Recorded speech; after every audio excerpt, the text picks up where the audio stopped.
How's it going, everyone? How's it going?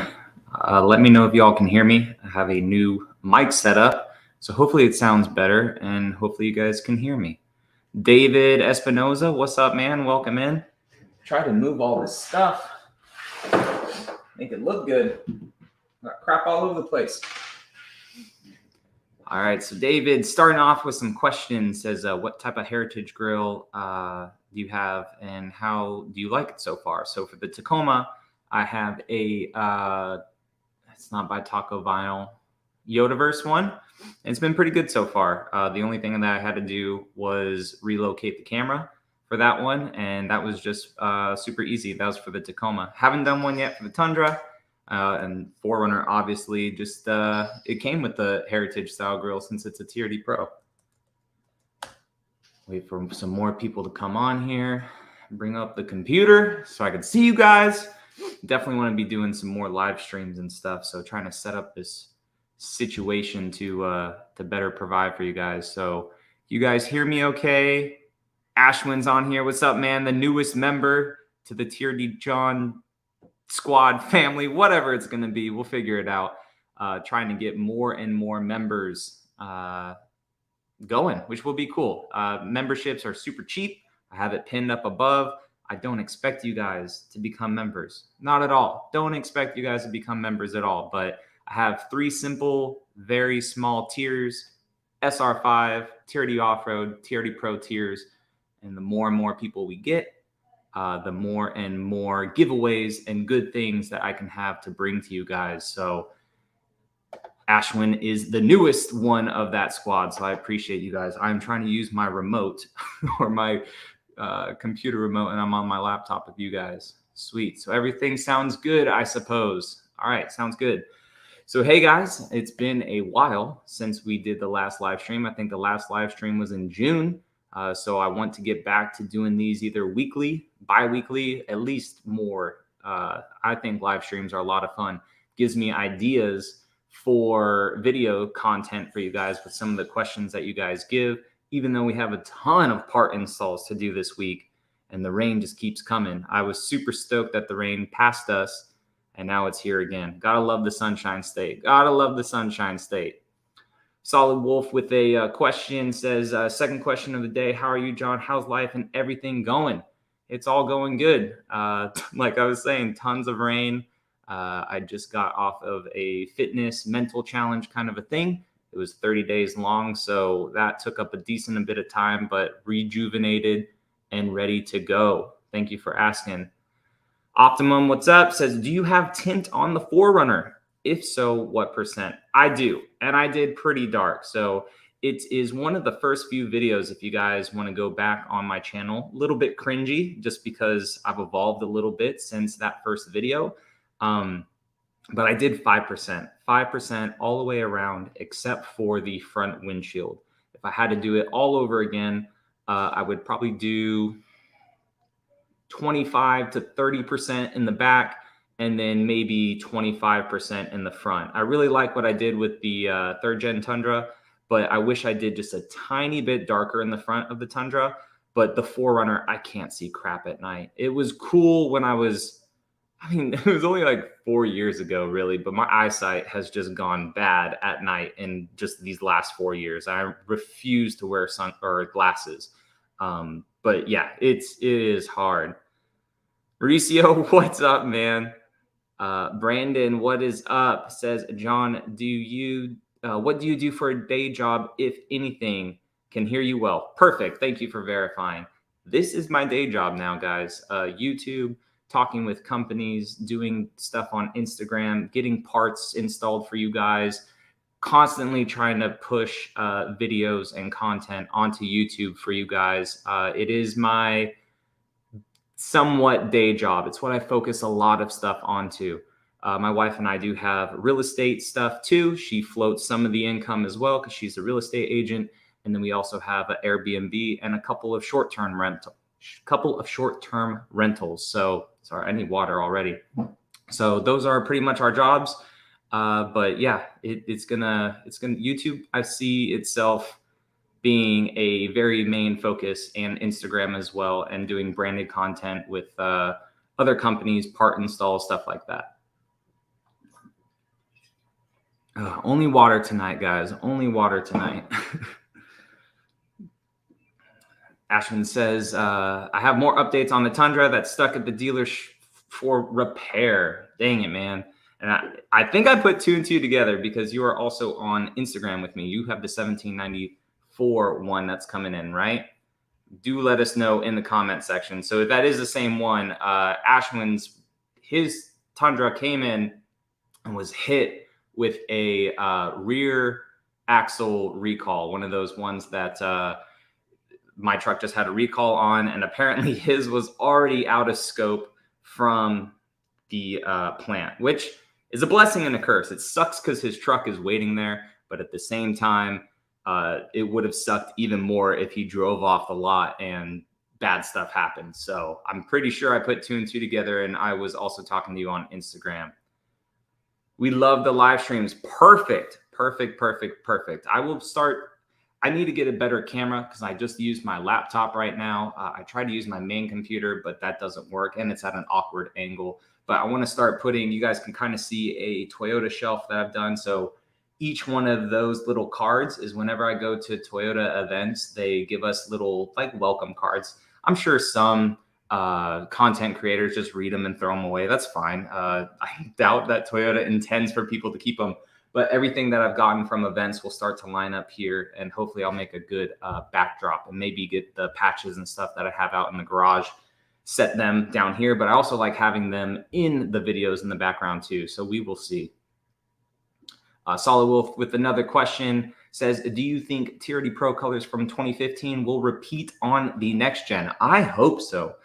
Or they may do a different style of colors, right? So Solar Octane was a same looking color kind of as Inferno. At least to some people, it's very, very different in person, guys. So maybe they will kind of restart that TRD Pro colors of that generation of trucks, but with a different flair to it. So like next year would be Quicksand, but they may not do Quicksand in the form of Sandstorm. That was another color. Instead of Cavalry Blue, they may do Heritage Blue, right? Or just some sort of different looking colors and not the same name. That'd be pretty cool. Thank you, Brandon. I appreciate that. Catching up with you guys. Lots of people coming in. Just fire away your questions. Love these live streams to get stuff. Any updates on when Sequoia will start production? So some people have gotten their Sequoias allocated already. I do know a couple people that have some off-road shops, let's say. I'm not going to give up too much of their information because they may want to keep it a surprise for their content creation. But I do know some people that I have talked to and I do stuff with, and they already got their Sequoias allocated. So they will be some of the first. And I believe they are to be built, I think, this week. I want to say this week that their Sequoias were supposed to be built. And I know that is true that Sequoias got allocated because my dealership said, hey, we don't got yours, which sucks. So that means that the dealership was able to get stuff on allocation. I believe it was around the 1st of the month. So my dealership already got stuff allocated, but my Sequoia was not one of those, unfortunately.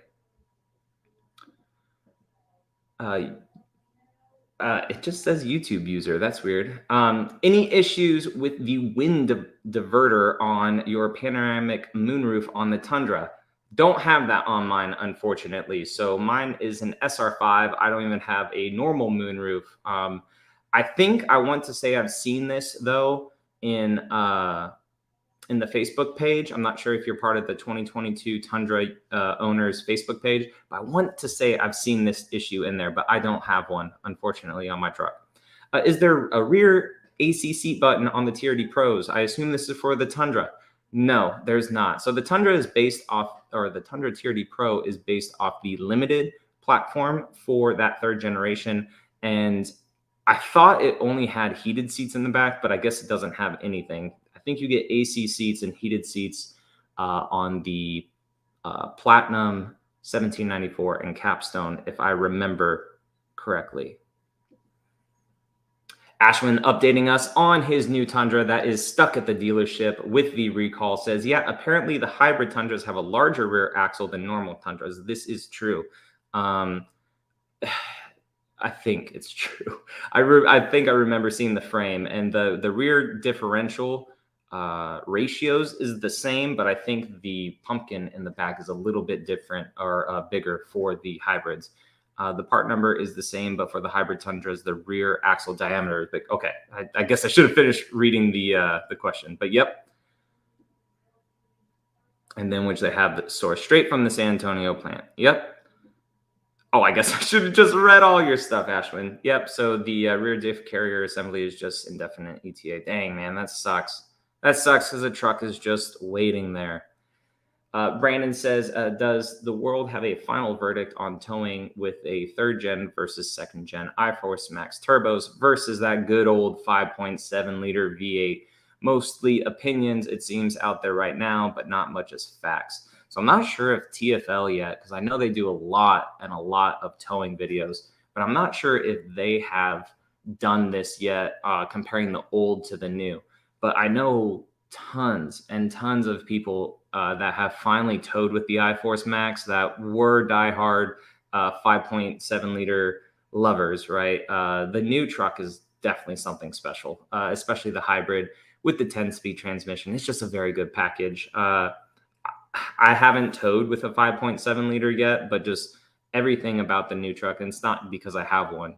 It's just, it is very much advanced for the future of what the truck is. It's just very, very good. But I would see if TFL has that. I'm not sure if TFL has it yet, that video that you may be looking for. John says, hey, John, new here to the channel. Appreciate that subscription, man. Welcome to the live stream. Watch some of your recent videos. Has Toyota addressed the rattles and such issues with my Tundra? Seems like a lot of the trim and body complaints. So unfortunately, in that update video that I did, they just documented it. I do live in smaller towns. Essentially, I'm not part of a big metropolitan area. So my dealerships are very small because they have a small surrounding community around them. So my truck, unfortunately, everything was just documented. It wasn't fixed, which kind of pisses me off because in that 2022 Tundra page on Facebook, someone said that they had a door rattle issue. Same thing that I had with my truck, and their dealership fixed it. They changed something. Other people had center console issues. The same thing that I have with my truck. Gave them a new lid. My truck just documented. But I am still on the case to try to get all my crap figured out for my Tundra. When is production flipping to 2023? I want to say soon. It has to be this month. I mean, honestly, it has to be this month, maybe bleed into September. But I feel like everything that will be built probably by the end of this month will start to be 2023s because they should start to roll out around September, October timeframe. So I would want to say by the end of this month, Jason. PJ, what's up, man? Forerunner question. Are the AlphaRex and GTR headlights much better than the last fit LED, like the Forerunner specific ones? So before I put the AlphaRex ones on, guys, I did a last fit Forerunner specific is what they call it, conversion. So what that is you just take out the H11 bulbs from the stock housing and put these super freaking bright LEDs into there, and then they have just big fans and everything on it. They were very, very, very good. So if you're looking for a more simple solution than taking your whole bumper off, taking off the headlights and stuff to try to get better light output with an aftermarket housing, they were very, very good. Comparing price, is it worth a full headlight replacement?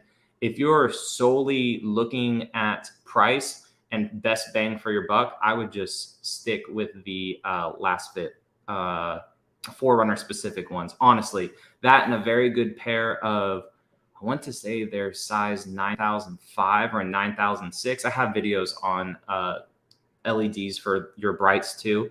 If you get all four of those as LEDs, they will perform honestly probably better than the GTR lights that I have in my Forerunner now, and probably just as good as the AlphaRex Lux series that I had. I don't know about the Nova series because I've never ran their super expensive ones, but dude, the last fit ones, they were very good on the 4Runner. The best that I had on my 4Runner was HIDs. I keep using my mouse. the best that I had on my 4Runner was HIDs, but the LEDs from last fit were super, super good. Optimum says, get the 2023 TRD Pro 4Runner. So I know I need to catch up on a lot of comments, but let me know, guys, should I trade my 4Runner in for one of the last ones? Starting to reach out to more and more companies, and companies reaching out to me to like build the 4Runner, which is kind of cool. But at the end of the day, it's a TRD Pro, and I know it'd be badass to do like a crazy good build, but like I want to keep mine as OEM plus as possible. And some of the recent things with companies that I've been talking to, it brings the knife to the 4Runner. And I don't know if I have the heart to bring the knife to my 4Runner. Maybe just sell it off and get a new 4Runner, one that has keyless entry, the new infotainment screen, or just sell it off and get like an older 2014, 15, throw some cash in the real estate or something. I don't know. We'll see. But if I did get a new 2023 4Runner, I would try so hard for the solar octane and just have an obnoxiously bright driveway. Brian, what's up, man? Welcome to the stream. Hope I'm getting to your message on time because we got a lot of messages. I'm going to burn through them real quick. When should we expect the 2023 4Runners at dealerships? I've been looking for updates day after day and haven't found any info yet. So typically, I mean, we are still unfortunately in a supply shortage, but hopefully we can get them around September timeframe, which is next month. So September, October is usually typically when 4Runners start to hit the West Coast ports. I know that the ports have been having issues lately with people on strike and stuff too. I heard about that. So many delays. So the 4Runners that they do get out there, now the port is like, no, I ain't doing anything because, I mean, they want better wages or they want something else. Not really sure. But yeah, there's a lot of things that are hindering every single vehicle to get out there. But typically it's September timeframe. 4Runner question, what air filter are you using? The TRD cold air intake? I'm still running the TRD cold air intake. I do, though, however, have an S&B intake for the Tacoma. So if you guys remember those days when I had the S&B air filter for the 4Runner, that is still by far my favorite. Yes, I've only ran 2 in the 4Runner, and the reason I took the S&B out is because they didn't make that specific model anymore. And I just wanted a more up-to-date version, and I wanted to run the TRD one for you guys. So, but my favorite with the grunt, the growl, the throttle body whistle, and a little bit of pick-me-up. I feel like the S&B had more pick-me-up than the TRD intake does. I really love the S&B for the 4Runner. Chris says, hey, John, what's up? Have a 2021 4Runner Nightshade, looking for bigger tires, want to keep the 20-inch black wheels, was told 275 50/20s would fit without a lift. What are your thoughts? I hate tire math. Those are my thoughts. I hate tire math. Yeah, that's going to be tall, not too crazy wide, but you are on a 20-inch rim. So I feel like those are closer to what, 33s to 34s.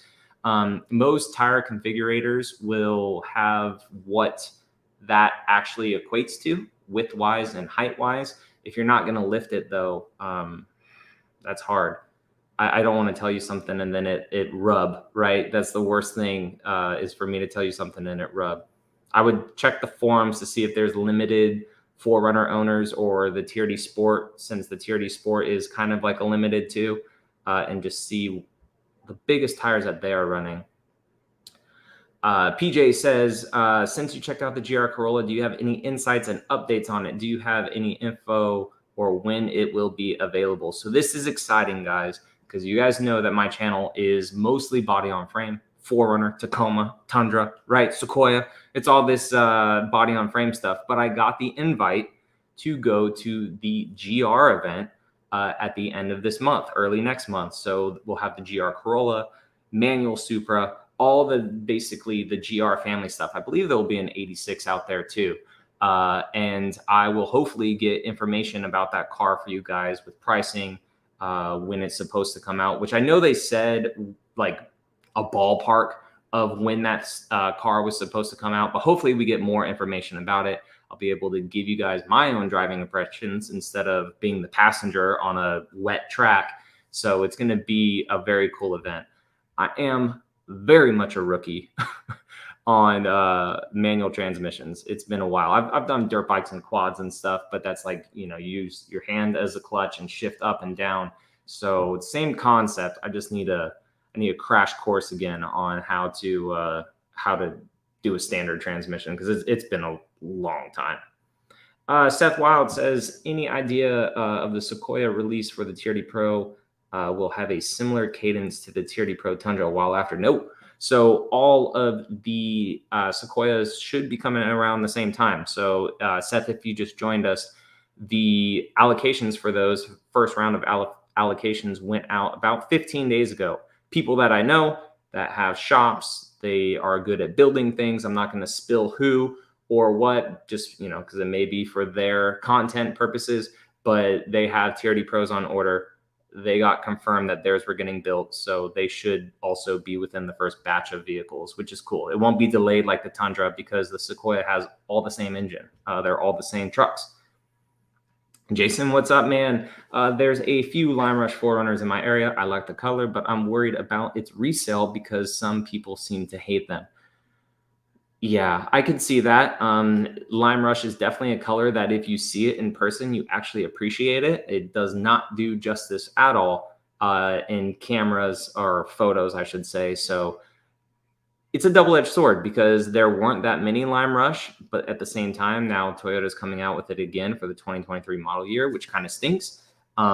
So it's a tough one, but you will find those that do want it and do like it. Or worst case scenario, at the end of the day, like dealerships will scoop it up. Dealerships will scoop it up for a premium, and then it's their fault, or not their fault, but then it's their problem to sell it, which I'm sure that they will. Ace says, what do you think about the Westcott Designs rock sliders? Quality. Ordered them and a lift kit. Can't wait till they get there. You're gonna love them. I need to still install the ones onto the Tacoma. The Tacoma is a little bit more of a challenge than the 4Runner, just because it's a C-channel frame. I have to add brackets and stuff to it, and I haven't had the time. So I just need to get it done. But the rock sliders of Westcott Designs are absolutely stellar. The welding, especially depending on what weld you got, if you got MIG or TIG, very, very solid. I cannot recommend them enough. Did you ever, Ashman says, did you ever continue to have problems with your trans clunking when it turned over on startup? Yep, still does it, still clunks. So I have a video coming for you guys, and I just need to record it in the morning for like a cold start. But I'm basically doing the 3.5 liter V6 of the Tacoma versus the 3.5 liter V6 twin turbo, obviously, of the Tundra. So like cold start, 0 to 60, throttle down on it from like a 30 roll, just showing really how different those two vehicles are, because for some reason people still think that the Tundra motor is the same as the Tacomas, which it's not. So I do have that video coming, and I hope, and I will leave it in if I start the Tundra and it just clunks like super hard. I'm gonna leave that in the video because I haven't been able to get a good recording of it because it clunks pretty loud sometimes. Solid Wolf with another question says, do you think that the 6th generation 4Runner design has already been finalized and just waiting for production at this point? Maybe like 80%, I would want to say. I don't know, because I don't know. I don't know.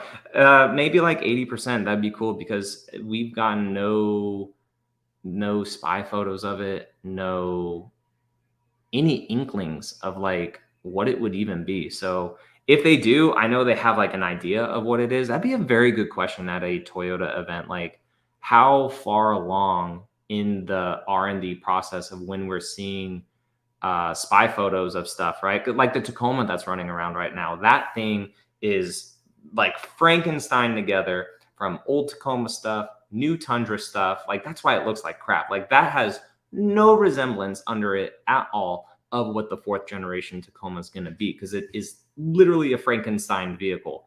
But it would be very curious. Maybe I'll ask that at the 4th generation Tacoma event, like how far along in the process are you guys when you finalize stuff? Because the Tundra, it sounded like a while. And they really didn't know what the Tundra was going to look like for a while, but they still had R&D stuff.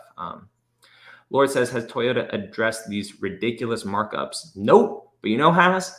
Ford. Ford finally has. I don't know if you guys have seen that, where Ford is really hammering down.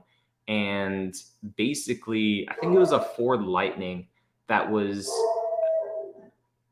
like at $125,000 or something like that, like almost double the MSRP. And the Bronco's been the same way. So I mean, I think Ford has had a lot of outrageous ones, so they are going to be the ones really trying to figure that out, right? So Ford has come out and said that the dealerships are kind of going away. If you look at Tesla doesn't use dealerships at all. And honestly, it's kind of crazy because you can buy a Tesla 1 month and then the next month it'd be cheaper. And the next month after that, it'd be more expensive just because of supply and demand or parts of materials. Maybe they got it cheaper 1 month than the others. So honestly, I feel like dealers are going to go away as they not should, but at the end of the day, right, it comes down to supply and demand.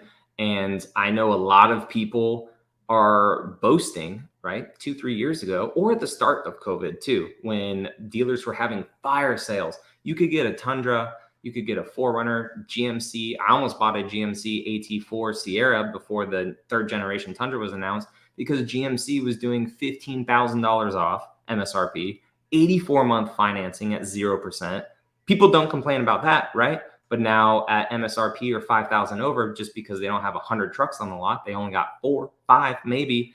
It's just a different ball game now that that dealerships have to play. So it's hard, but I haven't seen Toyota address it really. There may be an article out there saying something about it, but it's not every dealership. Sorry if that was a little bit of a rant, Lord. John says, not a GM fan at all after I just talked about a GMC AT4.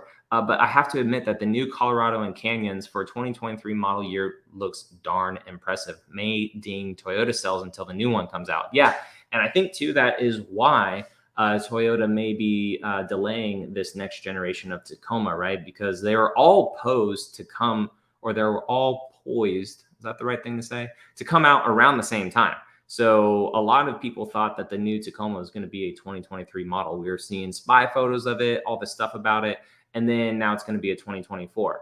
So the fact that GM has a year ahead, maybe the fire will settle a little bit and then Tacoma will come out, right? Because if Tacoma came out this year as well, it would have been fighting, even though it's not like crazy updated, but it would have been fighting with the new Frontier, the new Canyon, and the new Colorado. But yeah, dude, I agree. The new AT4, I think it's X, I think it is called an AT4X, and the new ZR2 Colorado, those things look sick. The front end, it needs to grow on me a little bit, but it has super wide fenders, front and rear lockers. I think it still has a diesel engine as an option. I'm not too sure, but I know like a turbo 4-cylinder, like it makes a lot of power. I haven't looked into the specs of it yet, but I did watch TFL's video of them just like walking around it. I can't remember what Andre said, like was powering it, but it was very impressive looking. And he even sat in the back seat. And I've stood next to Andre, and he's a pretty tall dude, and he had a decent amount of room in the back seat of the Colorado. I think it was. Yeah, it was a Colorado that they were looking at. So hopefully the new Tacoma is something that those have to be, because the cab of the new or the current Tacoma is a few generations old, or it's 2 generations old, because it's the same cab as the 2nd gen, just with a refreshed interior. Richard said, what do you think about the 40th anniversary 4Runner? Thinking about trading in my 2021 Tundra for it. I will say this, if you don't need a truck and you are okay with a smaller SUV, then go for it, because it's awesome. I like the look of it. It's based on an SR5 Premium, so depending on the grade of your Tundra, it may be a good upgrade from you for that. But dude, it's small compared to a 2021 Tundra. So just keep that in mind moving forward. But I think that the 40th anniversary, it looks good. I wish it was based on a TRD off-road premium instead of an SR5, but I think it looks pretty good. When do you think the supply chain will be better? Matt says. So these events that we go to, when journalists like Motor Trend or whatever ask those questions, right? Because they have to make these big, lengthy articles about it because it affects everywhere. They probably get the idea from most people that they go to just to see what the consensus is. But a lot of the answers talk about end of 2023. That is if the world stays what it is, right? If crazy things don't happen during election times or whatever it is, like as long as some weird stuff doesn't happen, they're hoping that everything bounces back by the end of 2023, or at least getting the supply chain to be the exact same, or dealership levels to be the exact same as to what they were. They're saying end of 2023, but I think that's a big push because it's the end of 2022, close to it, and things have not gotten better at all. Tyler says, hey, John, how do you feel going from driving the Tacoma to driving the Tundra? I have a 2012 Tacoma double cab and have an order placed on the 2022 limited Crew Max Tundra. Thanks for all the content. No problem, dude. It's kind of weird. Some days I really enjoy driving the Tundra because it's a very easy truck to drive, even though it's lifted and everything. It's very nice. But I still do find myself wanting to drive the Tacoma. And I don't know what it is, but when I get into the Tacoma, especially after driving the Tundra for a little bit, the lack of power is 100% a thing. And especially if it's me and my wife inside and we go to the grocery store or go to Lowe's or something, like I just went to Lowe's with it, grabbed some ceiling fans, and I put ceiling fans in the back of the Tundra the other day. Tons of room still. It takes up like a quarter of the seat. Put the ceiling fans into the back of the Tacoma today. It's almost stacked to the roof and it takes up the whole chair. So the new Tundra is very nimble, even though it is a bigger truck. The new Tundra is definitely more nimble because it has an electronic steering rack. It just feels so good to drive. So size-wise, you're definitely going to tell. Power-wise, you're going to be blown away with the new Tundra. But yeah, size-wise, it is definitely a step bigger. JW says, just installed the Victory 4X4 accessory mount on my 2019 4Runner TRD off-road. Works like a champ. Thanks for all the vids. Keep them coming. Heck yeah, JW. Nice, man. That looks awesome. Yoda Mafia Tech Adventures. John, is Ryan. What's up? So, guys, this is Ryan, the best part installer in Northwest Florida, or let's just say all of Florida. But if you guys are in our area and you need Yoda Mafia to do any installs for you, Ryan will love to do the installs for you guys. And Ryan, I have some more stuff coming. So I need to hit you up soon and we will do the content for that, bro. Thank you for stepping in. John says again, hope Toyota gets it better out of the chute with the new Tacoma than Tundra. However, since it is also not made in Japan, I'm not holding my breath. Yeah, we'll see.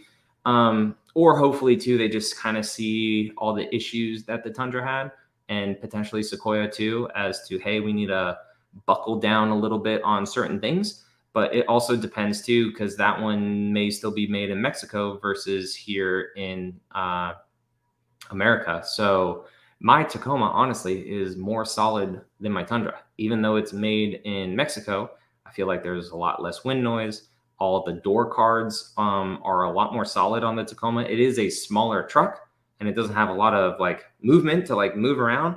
But I mean, for the most part, then again, it is 5, 6 years old, 7, however long the third generation has been around, 6 years, 6 to 7 years old. So, I mean, they've had a long time to take care of that and button things up too. So I get what you're saying. I do hope that they hit the ball running hard with the new Tacoma. And I hope there's a shit ton of them. I really hope there's a lot of those trucks, just because the new Tundra and new Sequoia are going to be so hard to get. And like for someone like me or anyone that just wants the truck to start making content with, or to start working with brands and everything, I hope it's so much easier for Toyota to just do a ton of Tacomas, because the Tacoma already is like a very volume truck for Toyota versus the Tundra or the Sequoia. So hopefully they maintain that with the 4th generation.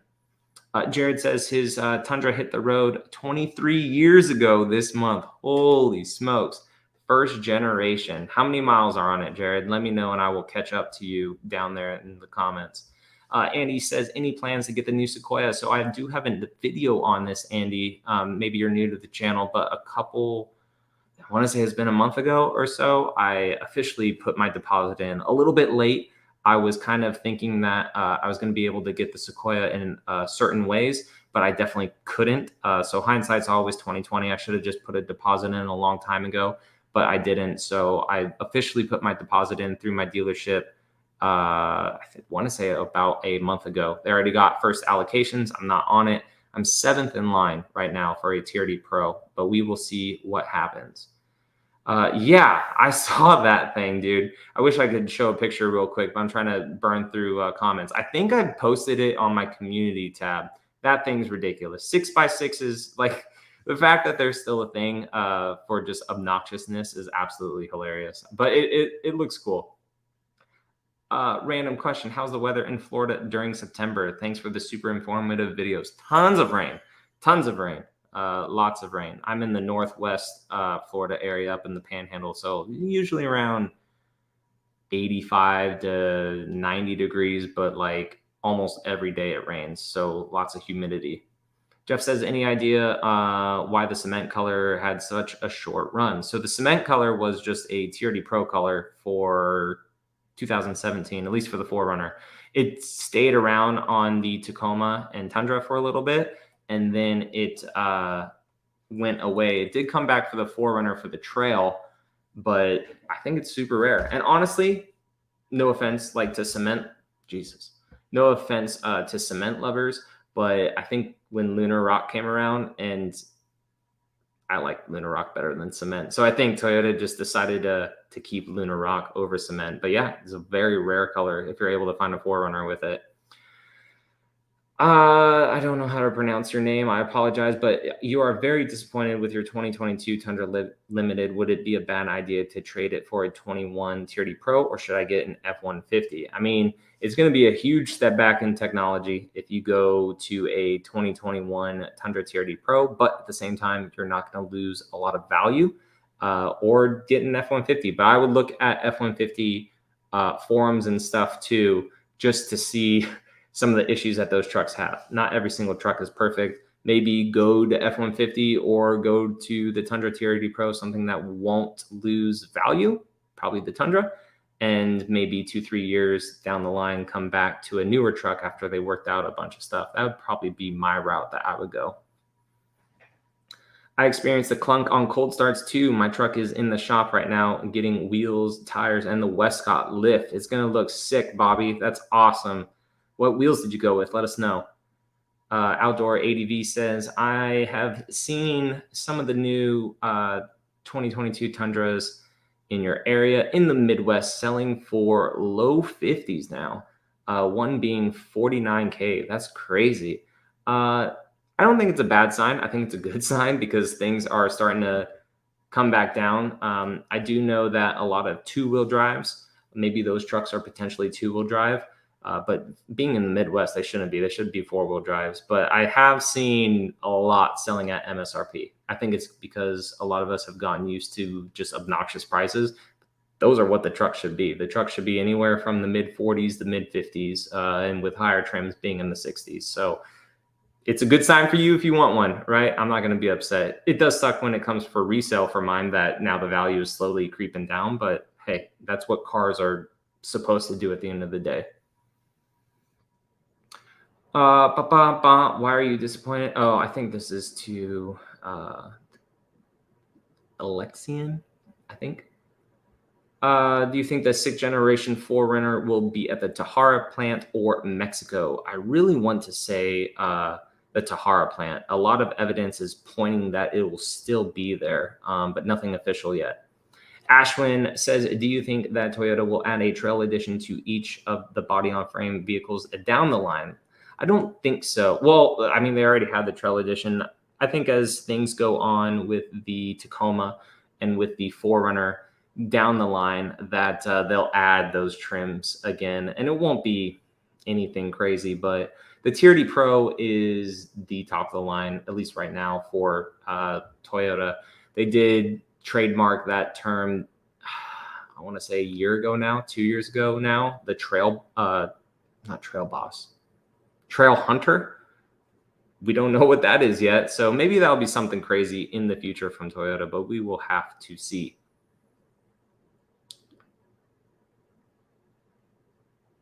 Gotcha.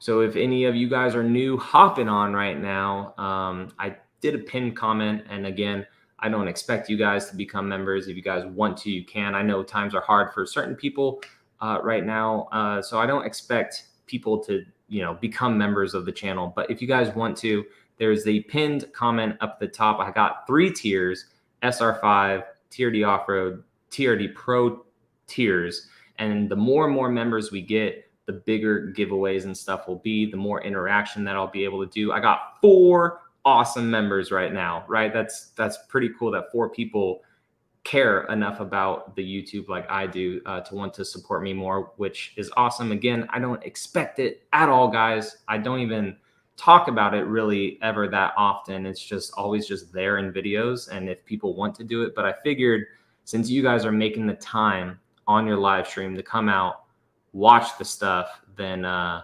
that's awesome. But we got 3 tiers, like I said, and the more and more people we get, I mean, it'd be awesome to do monthly giveaways of like light bars and expensive stuff, like over $300 worth of crap every single month. That would be very, very cool. But up in the pinned comment, if you guys care, it is all good. If not, Paul says, hey, John, your Tundra, does your Tundra make noise from the rear bed area? Sometimes. So I do have the deck system in it now. And when I did roll down my window in the past, like if I ever went over a speed bump or something, it would make like a little bit of a rattle, but I didn't know what that was. I've heard that some people's like really rattles. Mine does not rattle totally crazy at all.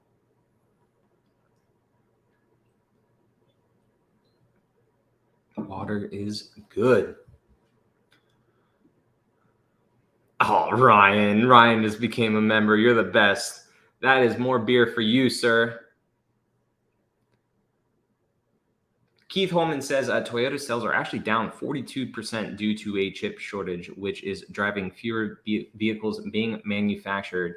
Is it rumor mill that they're going to bust, or is there truth to this? So I know at the HQ Confidential that we were at, they were, and this was a month or 2 ago, so obviously things can change in a month or 2, but they were saying that Toyota sales were better than what they were months ago, and that they had some of the strongest quarters that they had ever had, which is very, very crazy. But if they're down 42%, I'm not sure compared to when.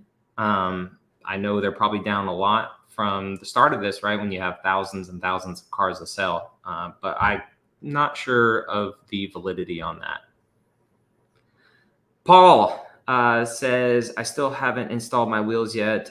This is for his truck that is getting lifted and with the new wheels, but I'm going to do this when the issue is fixed so they don't play the blame game on my wheels. Gotcha. Understood. Ashton says, about to hit up Yoda Mafia for my lift kit and tires when my truck comes in. Heck yeah, there you go. Go see Ryan at Yoda Mafia. Let him know that I sent you, and Ryan will hook you up with the best lift kit and install that you have done. So yeah, since you're not that far away, they're in Holt, so you're maybe 30 minutes depending on where you're at, Ashwin. So it'd be perfect. Definitely get in on that, but hopefully your truck gets to you. I hope it gets to you so fast. And order the stuff now. I can't remember if you said on Instagram if you had ordered everything yet. I apologize. I talk to so many people a day, and I try to keep track of everyone, but it is so hard. I don't know how teachers do it. I don't know how coaches do it. It is so hard to try to keep track of everyone. Monty says, looking for 4Runner lifts and suspensions to fit 285s. What features should I look out for? And what is snake oil? What is snake oil? Oh, Monty Python. Anyways, 285s isn't that crazy, especially if you're still staying with 17s, which you probably should for the 4Runner. Honestly, like a super good Bilstein's 5100 kit depends on like what you have on your 4Runner right now, but like anything to lift the front up just a little bit, the 4Runners will clear 285s pretty much with no problem. Now, it also depends too on if when putting those bigger tires on, if you're also getting different wheels with like a more negative offset to push out those wheels more, you may run into potential rubbing issues. But if this helps out any, those Relations race wheels that I had on my 4Runner that I just took off because the Tacoma was rubbing, and I did just wheel shuffling like I always do. I was able to put the 285 70 17s with a negative 12 offset onto my stock TRD Pro 4Runner, which only has about an inch-ish lift higher than a standard TRD off-road 4Runner. And it only rubbed in like full reverse lock. And even when it did, it was very, very minimal for the 4Runner. I did have to take my mud flaps off, but other than that, you won't need that big of a lift at all for that. So it'll still look decently stock with a little bit higher of a lift for you for your 4Runner, and any good budget kit will clear that 100%. Heck yeah, Ryan, you're welcome. Thank you for becoming a member. I appreciate that. I will get you, I will hook you up. I appreciate it, Ryan. But yeah, Ryan, Yoda Mafia, if you guys are in the Northwest Florida area, go hit them up. Part installs, anything you need. Ryan will do anything from, I mean, I don't want to say something and Ryan not do it, but lift kits, I know that they do re-gear sometimes, lights, switch pros, roof racks, whatever you guys need. Ryan is the man to do it. All rumor on going bust. Toyota has stacks in the bank, 100%. They own like Japan, don't they? I mean, they got so much money in the bank, and they're worldwide too. So we can't worry about Toyota just because of what we see here in the States. They are worldwide. They should be fine. Junior says, first generation Tundra owner here. Do you ever miss that first gen? I do, especially when I see ones that are exactly like the old one that I had, man. I miss, because the first gen that I had like a stock TRD exhaust on it. So every time I fired it up, just fired up that 4.7, sounded good, drove awesome. The seats had 100 and, oh gosh, how many miles did that truck have on it? 140,000, I want to say. I think that's how many. The seats were perfectly worn, so comfortable. It was the first gen Tundra, I hope, is what the fourth gen Tacoma will be. Obviously, it's not going to have a V8 and all that stuff, but size-wise, it was perfect. It wasn't too wide, wasn't too long, wasn't too big. It was perfect. I could actually sit in the back seat of it. It was such a good truck. I just wish it did a lot better on the channel. And then I got new stuff, and unfortunately, but fortunately, new stuff does better. People like the newer things better, but I will get a first gen again one day. The prices are crazy right now, so I am going to wait. But I've been seeing a lot of badass overland builds with it, pre-runner builds, everything. The first gen, I love that truck. It's so good. Pure Blood, what's up, man? I have my 2020 Tacoma TRD Off-Road in Voodoo Blue. That is a very good color for a TRD Off-Road Tacoma. It was built in Baja, Mexico, and is solid as frick. Current mileage is 17,000. Yeah, man. So mine is a 2021 TRD Off-Road Premium. The center console, if I like put weight on it, it makes just a little bit of noise. But I mean, other than that, the truck is super solid. I'm at 13,400 on my Tacoma, and it's been off-roaded too. So I mean, it's pretty solid. That's why I like the 4Runner. Heck yeah, made in Japan. That is right. Overland Engineer, what's up, man? Since you test so many Toyota and Lexus vehicles with vastly different uses, e.g. street versus off-road, do they let you badmouth / say what you like about specific vehicles? So if you guys haven't gone to Overland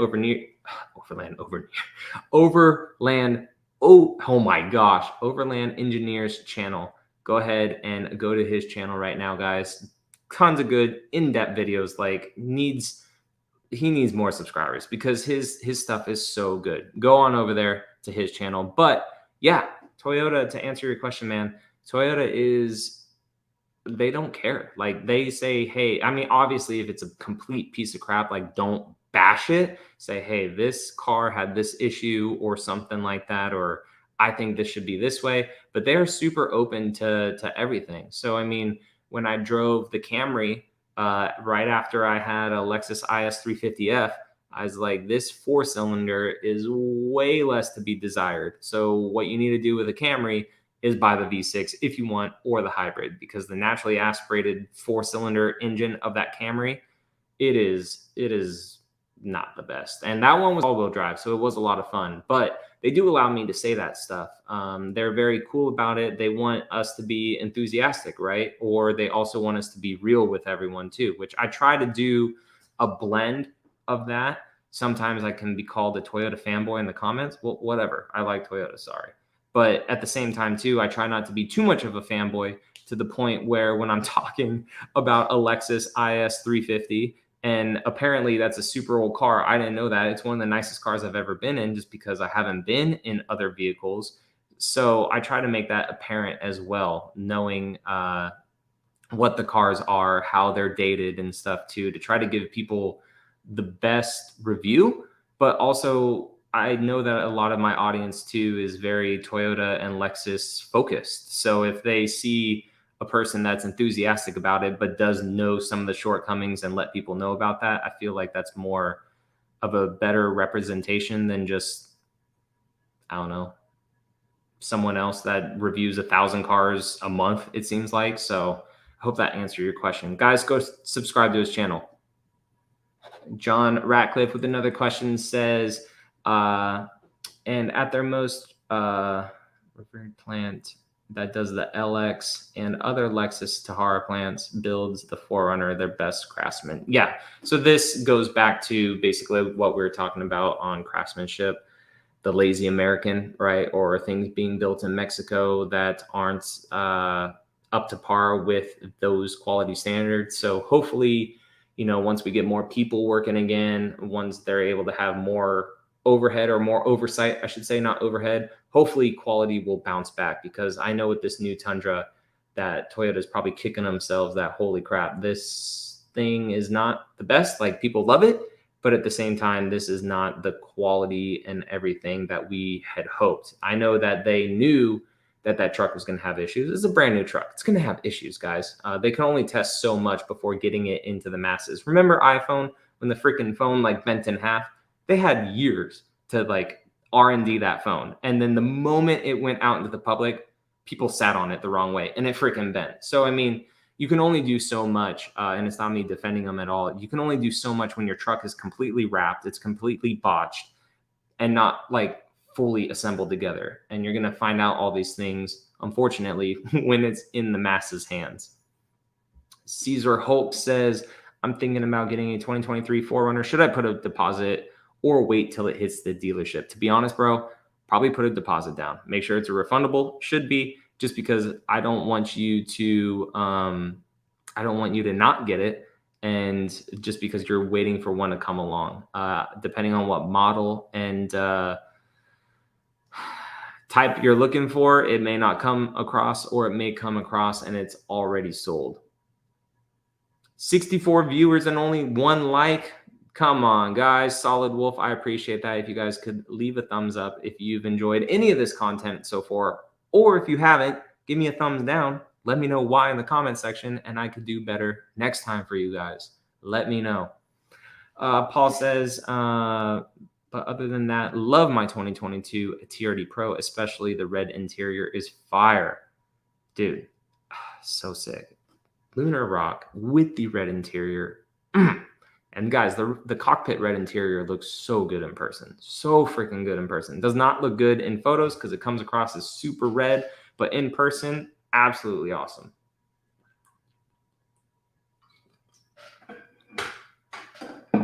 Robin says, man, I've been seeing the new designs and tech from other companies. Do you think that Toyota will make some of the same changes and give us a little bit more? So I definitely think that we will start to see that from Toyota. A lot of the other companies there are just going crazy, like Hyundai, Kia. Some of their cars now, like look at Hyundai and Kia from 20 years ago, and then look at them now. Holy crap, crazy improvements, right? But still, people think that they're not as reliable and all that stuff. Dodge, the interior of a Ram truck, awesome on first impressions. Other than that, I know screens go out. They're super expensive. People are having AC issues. The trucks are catching on fire. Like, I think when we finally get stuff from Toyota, it's obviously a while behind. Like this new Tundra's interior, this should have been 5 years ago, right? But at least when we have it, we are super happy about it. And us as Toyota enthusiasts who are used to like the 3rd gen Tacoma, when the new 4th gen comes out, it's going to be not as good, I already know, probably, as the interior of the new Ranger that's coming, or the new Chevy Silverado, and the new Canyon and Colorado from GMC and Chevy. So like, it's not going to be as crazy awesome as those interiors, but because we really only love Toyotas, it seems like going from the Tacoma to that is a huge improvement. Hope that answered your question. Sweet. So Ryan is going to take care of Ashwin's Tundra when he gets it. And Ashwin says he will bring Ryan beers. He likes 30A Beach Blonde. Hook it up. Josh Burt says Viper cuts look good with 285s. Yeah, and it doesn't need to be like a crazy Viper cut. This goes back to the 4Runner lifting and 285 question. Like if you want a full Viper cut, you can. Personally, for me, I think you could just go under it and make a nice slit and make it look good. Tuck that plastic back up underneath. But again, my style is very OEM plus, not outrageously obnoxious. I do want one build one day that is just not me and just kind of crazy, but we will see whenever that time comes. Need more money in the bank, right? More money in the bank to just have those crazy. It'll probably be an FJ Cruiser. I want a completely just wrecked FJ Cruiser, as long as it's running. If it's not running, I hope it's like a super good deal, and then we can figure that out on the channel, because I am mechanically inclined, but like to rebuild a motor, I'm not that mechanically inclined. I'm good with taking stuff apart and then putting it back together the exact way I found it, but troubleshooting some things, even though I worked on aircraft, I'm not the best with internal combustion engines. But the goal or dream one day would be a completely like total FJ Cruiser. Like if the front end's bad or the rear end's all effed up, that's fine, because I would fiberglass the whole thing, solid axle swap it or something, just make it just a crazy obnoxious off-roader, bedline the whole thing, so I don't care if it gets scratched up or anything out on the trail. That is the obnoxious build that I want.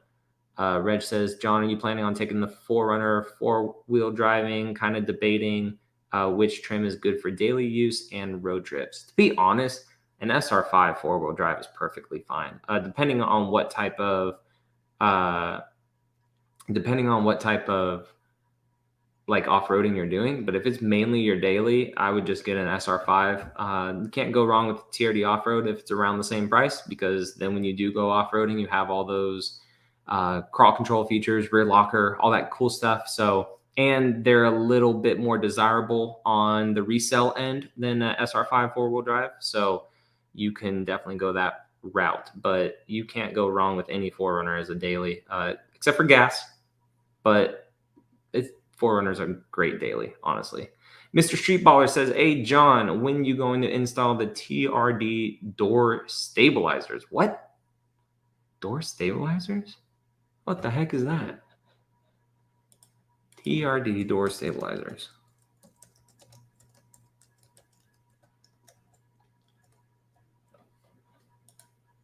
Am I lost? Oh, what?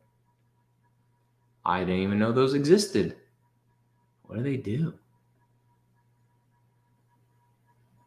I will have to look into this, because I'm seeing like a lot of stuff for cars, like the 86, the MR2. Seeing a lot of stuff for cars, so I'll need to look at that.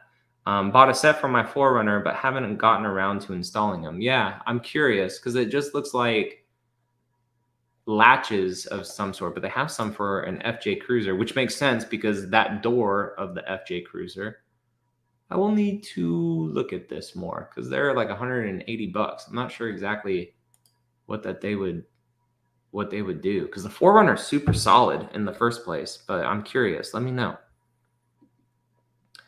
Jeff says, what are your thoughts on 4-ply tires for someone who only occasionally four wheels? I am trying to reduce the hit on MPG with the new tires, so C/E load rating a lot heavier. So I'm not sure where 4-ply tires falls into range at, but I am like 98% sure that the 4Runner comes with C load rating tires. And I was just talking to my wife about this because I took off, if you guys had seen the video, I had 285 7017s Nitto Ridge Grapplers. They were an E load rating that I had on the 4Runner. I just put those onto the Tacoma because I was so tired of the Tacoma always rubbing. You can't fit any big tires on the Tacoma without like trimming the crap out of it. So I put those onto the Tacoma and then I put the stock tires back onto the 4Runner.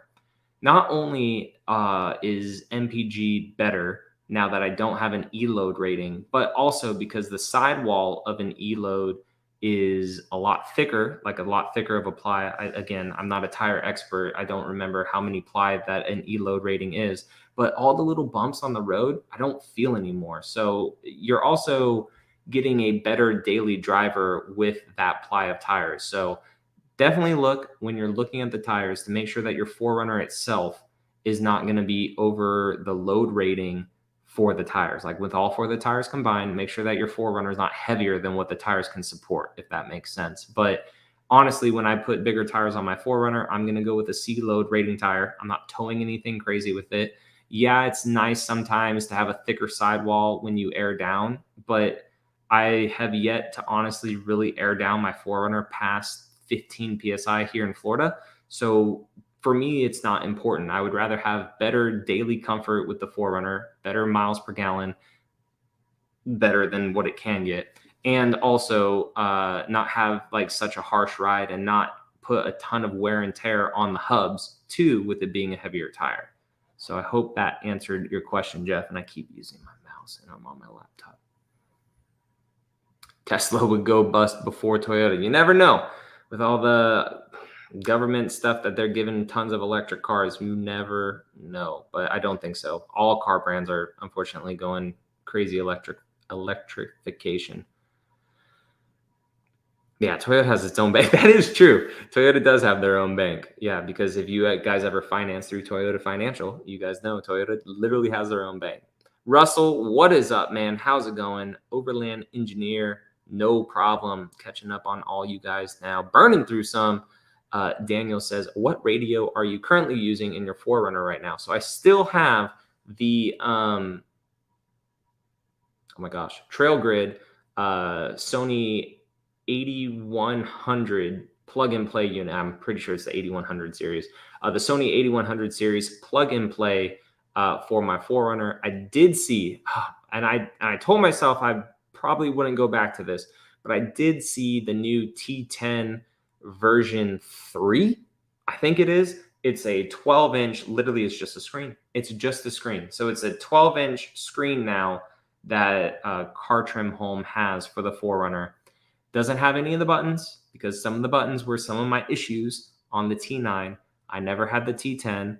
But if with the Tundra having wireless CarPlay, and I literally get in the Tundra, it fires right up. CarPlay is playing like by the time the screen even comes on sometimes. Like it having wireless CarPlay, and if that new head unit just picks up the CarPlay that quick, I may switch out to try that out. But the only issues that I had with those Android-based head units, whether it have been the Car Trim Home ones or the I forget, there was another brand. I forget the other brand's name, but that one was really good. I forget what the other brand was. The only issue that I had with it was the actual software. So the Android software that it ran was a bit glitchy sometimes. So who knows? This T10 may it may be worth it. I'm not really sure yet. Yes. So this goes back to overland engineer thing. Yeah, Toyota lets me be honest with stuff, which is very, very cool. Edgar says, "Have I ever driven a 4.6 liter Tundra?" I have not, unfortunately. I've only driven a 5.7 Tundra, 4.7 Tundra, and now the new 3.5 twin turbo Tundra, which still sounds crazy. Yeah. So Russell watches Overland Engineer. He just dropped a new vid on the. Yes, I saw that one. Very, very good. The naturally aspirated engine for that car is not the most exciting. The engine is fine though. Yeah, I think because it's a heavy car, and the press vehicle one that I had was an all-wheel drive too. So again, a little bit heavier. It handled well for an all-wheel drive Camry, but yeah, it was very lackluster, especially when I just had the Lexus IS 350. Because even though that's not the fastest car, still ripped pretty good. Paul says, John, the wheels I have for my 2022 TRD Pro are 22 by 10 negative 13 offset. Holy smokes.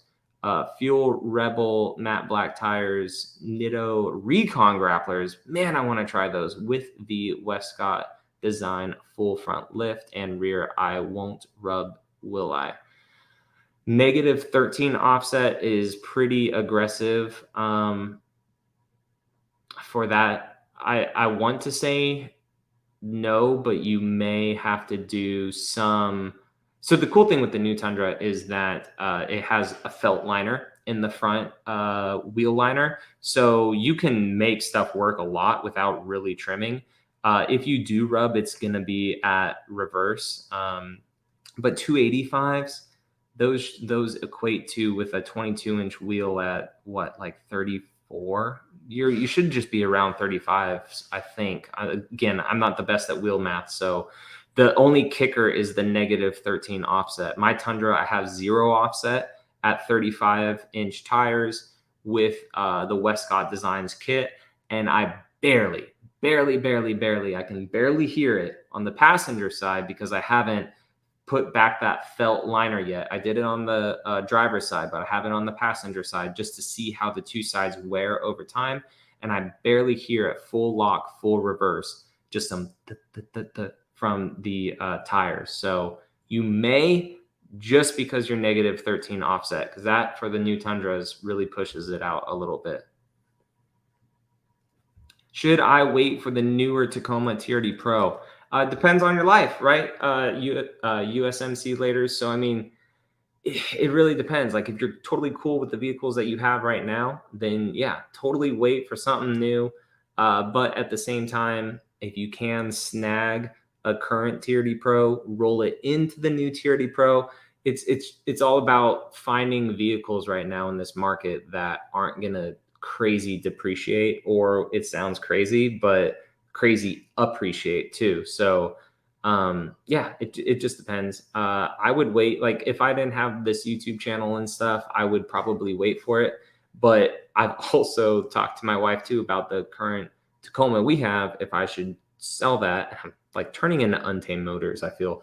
If I should sell that to get a TRD Pro Tacoma, to then roll into a new TRD Pro Tacoma, just to have new content on the channel, because I feel, not that I hold on to builds too long, but especially right now with a slow supply chain and with parts and stuff, it takes a while. So builds, they don't go stale. It's just the last video that I did with the Tacoma was the Anzo headlights and maybe a couple others, but those were a couple weeks ago.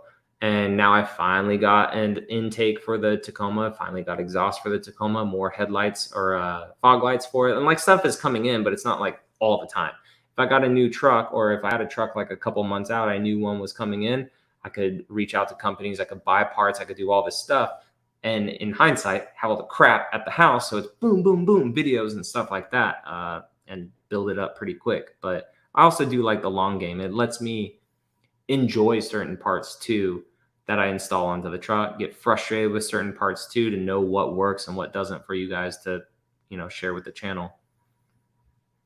Yeah, I see this a lot. They should bring the Hilux or the Front Runner or Fort Runner stateside. I see that, but like at the same time, the Tacoma kills it. So I don't know, unless they just straight up replace it. If you don't like the new 4Runner, you can always sell it used by 2024, probably still for the price you bought it, 100%. Same with this Tundra, right? Whenever my Pro comes in, I feel like I could get every penny, if not a little bit more, out of my new Tundra that I have right now. And that's after I throw probably, I think by the time I trade it in, around 10,000 miles on it, because we're going to California in a month. I'm road tripping the whole Tundra. So any thoughts on the 4Runner Predator XP package? I think they look pretty cool. Nice blacked out kit that you can get in from Southeast Toyota. Black wheels. I think they put Nitto Ridge grapplers on it now. Blacked out badging. I think it's pretty nice. Just make sure that that package isn't overly expensive. I know there are some dealerships that gouge the pricing on those too. So just make sure that you're not overpaying for it. But I think it's a pretty good package. Nice and blacked out. Very tasteful. Looks good. My dealer said about 90% of the vehicles coming are pre-sold. Deposit is a big thing. Yes, so this goes back to, should someone put a deposit on a 2023 4Runner or hope to buy one? If you could put a refundable deposit on something, I 100% recommend doing that now, especially in this crazy supply chain world that we are in, unfortunately. Dale says, do you know anyone that has eliminated the steering wheel shake on their 4Runner at highway speed? I have not seen that yet. So for as old as the 5th gen 4Runner is, coming out in 2010, this is still an issue. Around 60 to, at least on my 4Runner, it's like 60 to 64 sometimes. My steering wheel will like wobble just a little bit. Sometimes realigning this has helped. It's gone away for a little bit, but I think it's just something in that horrible steering rack that the 4Runner has. I just don't know if it's not good enough for the 4Runner or there's just some shimmy or play in it, but I haven't seen anything for that has actually worked on. Brian has another 4Runner question. Between the 2023 TRD Pro and 40th anniversary, ooh, this is a good one. Which one do you think would be more sought after? Brian, I like this question so much that is a video idea, 100%. 40th anniversary versus TRD Pro. Why did I not freaking think of that in the first place? That's insane. So I think that so this depends on if 2023 is the last year for the 5th gen 4Runner. I know that sounds crazy, but again, my gut feeling has me thinking that the 4Runner may stay around one more year, which is going to be absolutely crazy.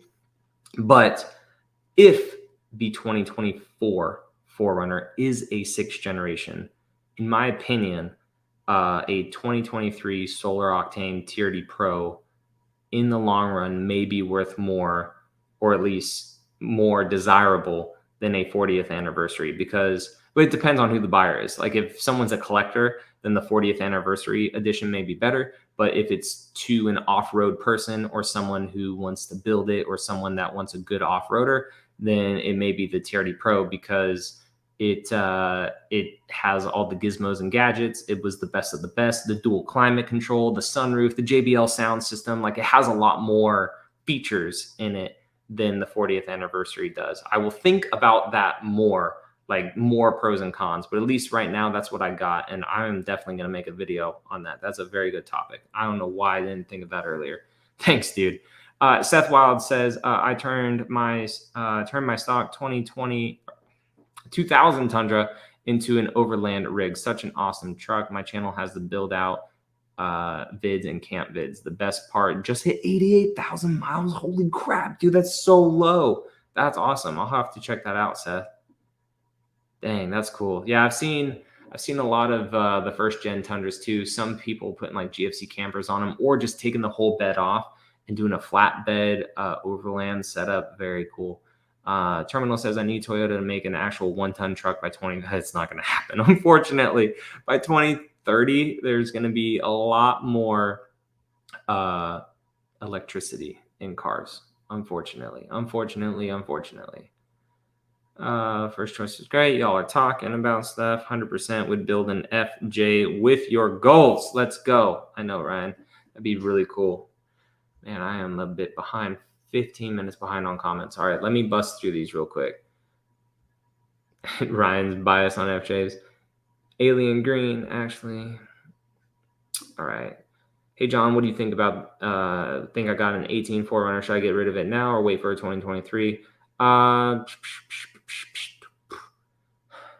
don't know. I think if you have an extra car and you have a good lead on a 2023, I would sell it now while the market's still hot. If you have a good lead on it, I don't want you to sell a 4Runner and not get another 4Runner and be 4Runner-less. But if you have an extra vehicle, not really using the 4Runner right now, maybe capitalize on that. That would be probably the best.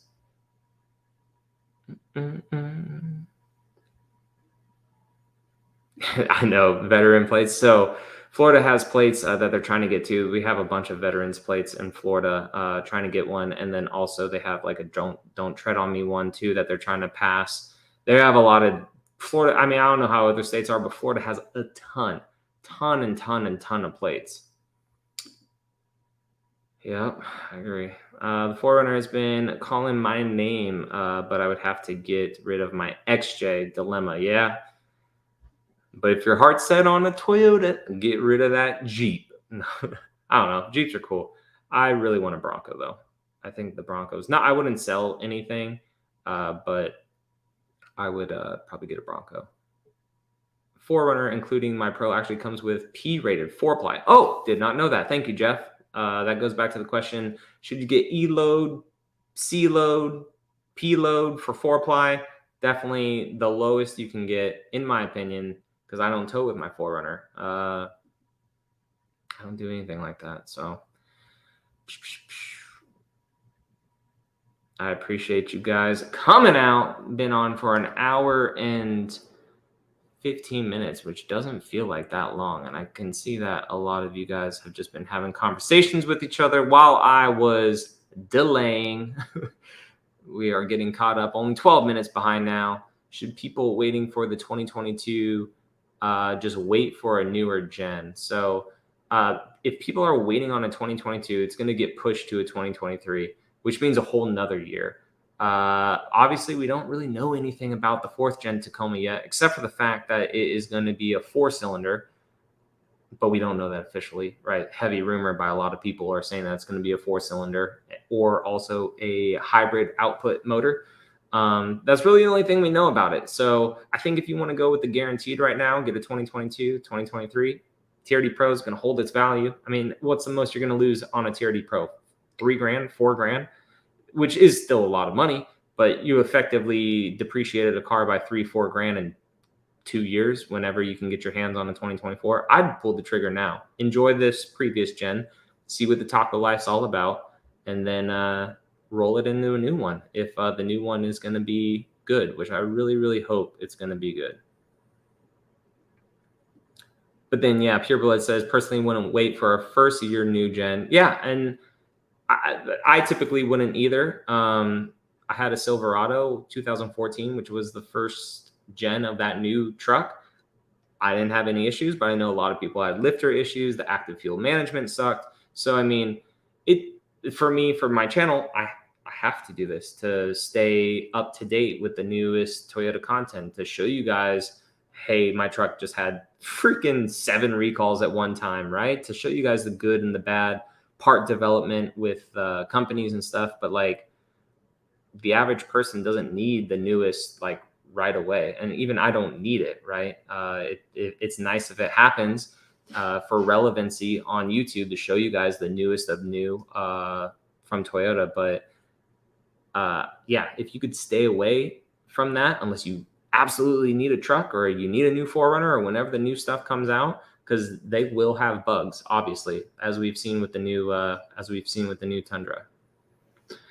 And not sure where this one's coming in, but yeah, the RAV4 hybrid motor, super, super peppy. And then that Prime RAV that I had, holy crap, that thing freaking hauled.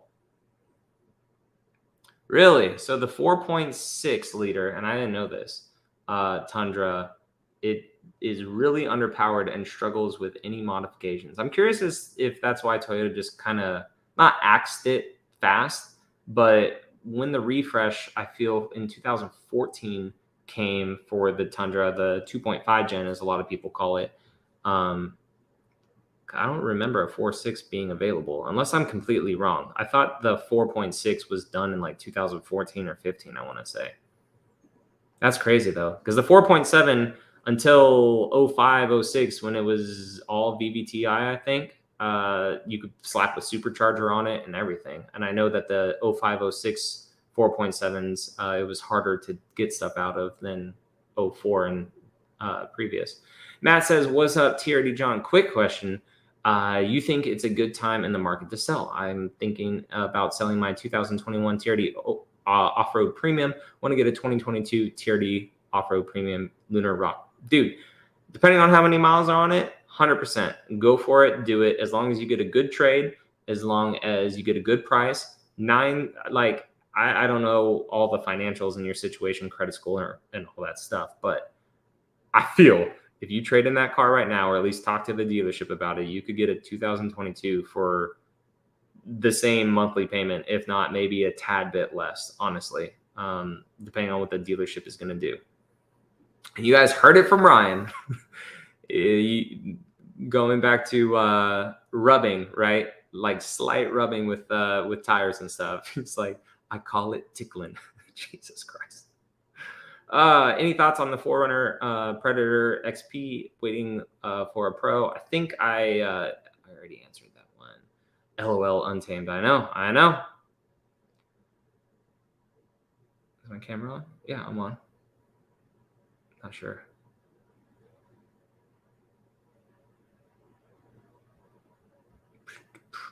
Long week, and it's our only Tuesday. Icaro says, what's up, brother? I have a 4Runner off-road with coil springs, and it's lifted about 2 inches because I fit 33s on it. I don't see why not. Slight trimming, maybe. Get rid of that mud flaps. Again, depends on what offset you are running for wheels. A lot of people don't think about this, especially if they get new wheels. Standard stock wheels are more of a positive offset, bringing the wheel in. For some reason, and I don't know why, but when you go out further, it starts to hit more stuff. I guess that's why, because it's positioning your tire outside more of your wheel well. So like it wants to touch it a little bit more. So definitely keep an eye on what size offset if you're going to be running aftermarket tires, or wheels, sorry. But 33s, you may have to trim a little bit on that. Probably a body mount chop, honestly. 33s are pretty big for that, but it all depends on how much your offset is on aftermarket wheels. But I would definitely think that even with a 2-inch lift, you're gonna rub still a little bit. Carlos, no worries, man. Glad you could come in. I hope I got to your question in time because I'm 15 minutes behind on questions. Got here. Sorry if it's already been asked, but what is the latest with the next gen 4Runner? Nothing. We know nothing. My gut feeling is that truck is not delayed because there's never been an official date, but I, for some reason, have a gut feeling that thing is a 2025 model year. So 2024, we may see it, but I really hope I'm wrong, but we just have seen nothing about it. We know that the Tacoma is coming as a 2024. We've seen spy photos. We've seen this. Now, I am going to mention this in a video coming up that they may, if it's the same drivetrain, if it's the same everything as Tacoma and 4Runner, this Tacoma Mule that's been running around, it's the 4Runner, right? It could be Tacoma and 4Runner because we know it's not the Tacoma body. We know it's only the frame, which the 4Runner and Tacoma are both going to be sharing. So if they only give a crap right now about the powertrain, this little Tacoma that's been running around, they're testing both the 4Runner and Tacoma, and they'll put the body on the 4Runner later, honestly. So that is the only thing that I could think of as to why we haven't seen the 4Runner, because it is masked as a Tacoma. But I will talk about that in a video. And if anyone else says that, you heard it here first. What happened to the first gen? Sorry, just got here trying to decide between a first gen double cab and third gen manual double cab TRD off-road. So I assume you're talking about first gen Tundra versus third gen Tacoma. I can get a really nice Tundra for half the price. Dude, go with the Tundra. Especially, so the only thing that stinks is the aftermarket scene is not the craziest. for the first gen Tundra, but it is a very good vehicle. It's going to be the same length-ish as a Tacoma, but with the double cab. Yeah, double cab, you'll have a 6.5 foot bed, which is nice. It's a proper bed. It's a deep bed. Loads more room in the back seat compared to a Tacoma. Granted, your price is going to be cheaper.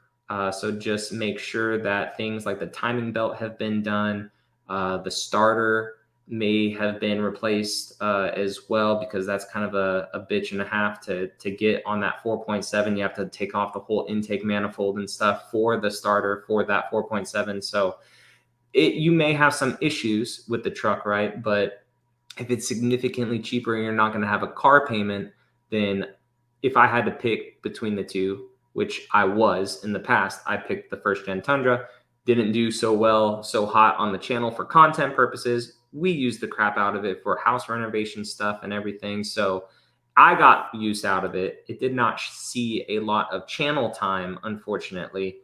But I still like my first gen more than my Tacoma that I have right now. Even though I love my Tacoma right now and it's grown on me a lot in the last month, I really miss the first gen. Yash says, I saw a new Hilux on the highway yesterday. Checked like 3 times and was so confused, but it was in fact a Hilux. I wonder if it came from south of the border. Most likely, especially if you're in one of the West Coast states. I know that they make their way up the border sometimes, hang out in California, Arizona, Texas, whatever, and then head back to Mexico. But excuse me, I have seen the Hilux too. It was an older one, not a newer one, in Florida too. So I'm not sure if someone was able to bring it back because of the military here or what, but there are some exceptions for stuff. Depends if you've got a deposit on it. I know TRD Pros will start coming out hopefully next month, hopefully September, October timeframe. But 3 inches is more common. That's to that. Do I sell a... I think well, I mean, depends on what you would get now. Freaking crazy 6932. If you need a 4Runner, because who knows when the new model, honestly, for a 4Runner is going to come out. It's very, very hard to tell. Yeah, USMC later says, hold on to it.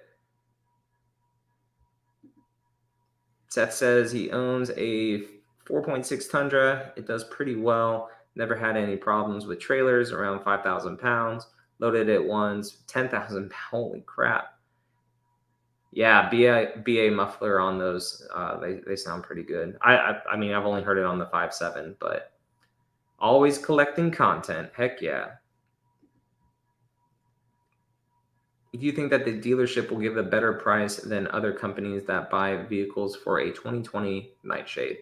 It depends. Definitely go to like CarMax, Carvana, Vroom. I know that they, in the past, for when I was thinking about trading in my wife's RAV4 before I actually did, CarMax and Vroom were like $5,000 to $6,000 more than our local dealership.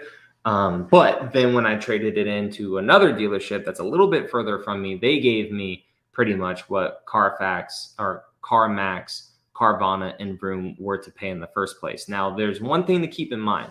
If you are going to sell the vehicle and get another vehicle at a dealership, just because CarMax, Carvana, whatever, may be $2,000, $3,000 more, make sure you do the math, and also your dealership kind of does the math too for tax purposes.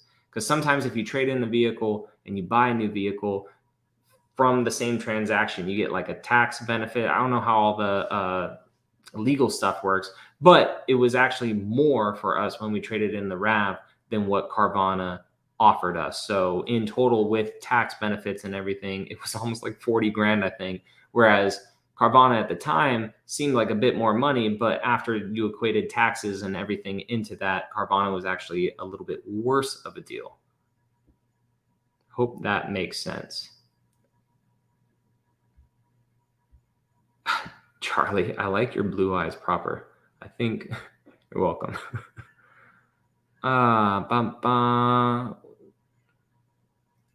Answered a lot of these questions. Y'all are talking with each other. Sorry if I missed one, but it seems like a lot of people are talking to each other. Do anyone know? Okay. So Daddy Shark says, thoughts on 2023 Sequoias as 2022 Tundras have mixed reviews. Is it worth buying new? How likely is Toyota to fix the reported problems like turbos, rattling, all this stuff? So I think, again, it goes back to if you need the car right now, definitely go for it. At the end of the day, everything's under warranty, right? So it's under warranty. If it sucks, if it rattles too much, if it's like a complete lemon, there's the lemon law. Every state has a lemon law. But at the end of the day, I'm not worried. I mean, knock on wood, because I'm doing a road trip. If my truck breaks down, I'm going to be pissed. But at the end of the day, everything is under warranty on these new vehicles. And I wouldn't like keep myself from buying something if I wanted it because of some issues that individuals have had. So like, yeah, mine rattles, but thank God I haven't had turbo issues. The sensors are freaking annoying on that truck, but you sit down, you turn each one off individually. There's a lot of nanny systems on that truck, but the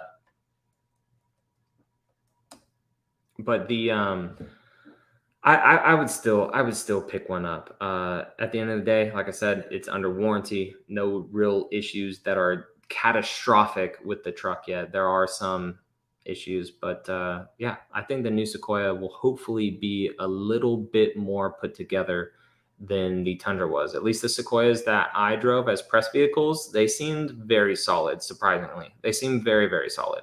I do want to touch on this. Untamed Motors, if you guys don't watch his channel, go ahead and head over to Untamed's channel. He just bought a 2019 Tundra TRD Pro for $67,000. Now, the cool thing about this is he is open about everything with all of his viewers that he watches. So he made that video, I feel, trying to show that even Mr. Dealmakers himself, Untamed Motors, the wheeling and dealing dude, paid a significant markup for a truck. But it was a truck that he wanted. It was a truck that he sought after.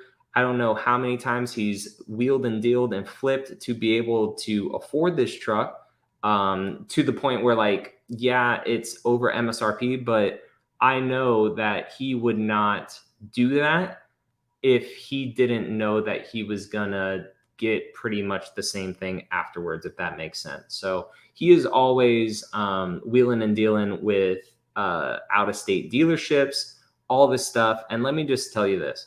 If I see third generation Tundras, these new TRD Pros in Solar Octane, Lunar Rock, Black, people are paying $90,000, $100,000 for them, and their MSRP is $66,000. So if Untamed paid $67,000 for an older truck, I know somewhere out there someone's going to pay that, if not more, for the truck. So hopefully he gets the money out. But he loves the truck, so he's going to add stuff to it. He's going to work with companies, add parts onto it, make it worth that price or more.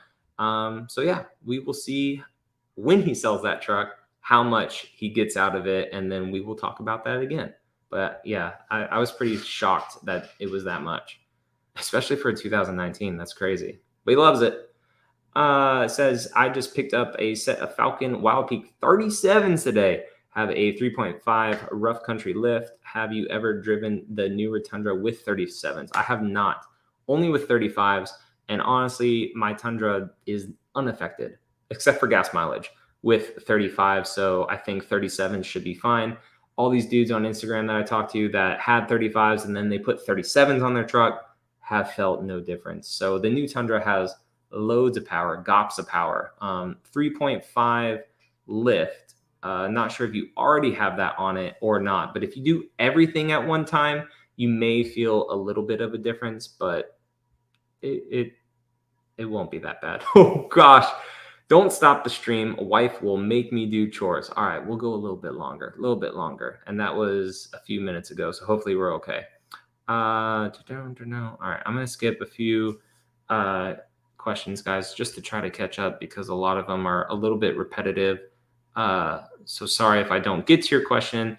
If you are just checking in and just getting in, then the 6th generation 4Runner, we have no idea when it's coming. New Tacoma is coming next year. Market dealership issues. Hopefully the supply chain will rebalance itself by the end of next year.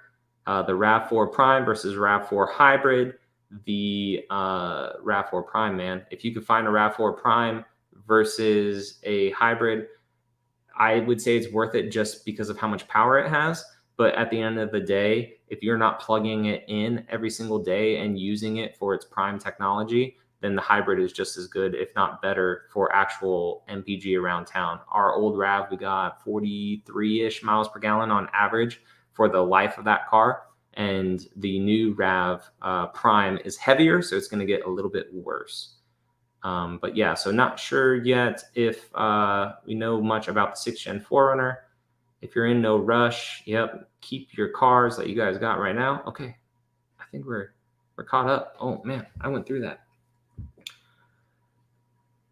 All right, so we'll do Ben. So what is your recommended lift and tires for the 4Runner? Honestly, it depends on what you want out of it. If you're gonna just lift it for a little bit of show and with some better performance out of it, aka no more nosedive, then a simple Bilstein 5100 kit. I cannot recommend that kit enough. We put it on our 4th generation 4Runner giveaway that we did, and it was a super solid kit. We put 35s on that truck, SPC upper control arms. It rode perfect. It rode very good, had good articulation too. So it wasn't anything crazy at all. So it was a very good budget kit. Yoda Mafia sells the crap out of those kits. They're very, very good budget kits. I am a fan of Nitto. I have not a sponsorship through them, but I'm like part of the Nitto pit crew. But I'm not afraid to try a different tire. I do run Nittos on my vehicles just because the ridge grapplers, for how aggressive and good off-road that they are super quiet on-road. Even though a lot of people say they have issues with them in the rain, I freaking live in Florida. It rains all the time. I haven't spun out with the tires at all. Haven't really had any issues with the tires. So I'm a huge fan of the Nitto Ridge Grapplers. I want to try the Nitto Recon Grapplers for sure, but just because they're a more of an all-terrain versus a hybrid terrain that the Ridge Grapplers are. The Ridge Grapplers are a hybrid of mud terrain and all-terrains, but I would definitely like to try those. When I get my Pro Tundra, I'm going to keep the Falcons on it for a little bit. I don't know how long, but I may just upgrade a 35-inch Falcons on that just to see what Falcon is all about, because there are a lot of people that love Falcons, and Falcons are very cheap tires too compared to other brands out there.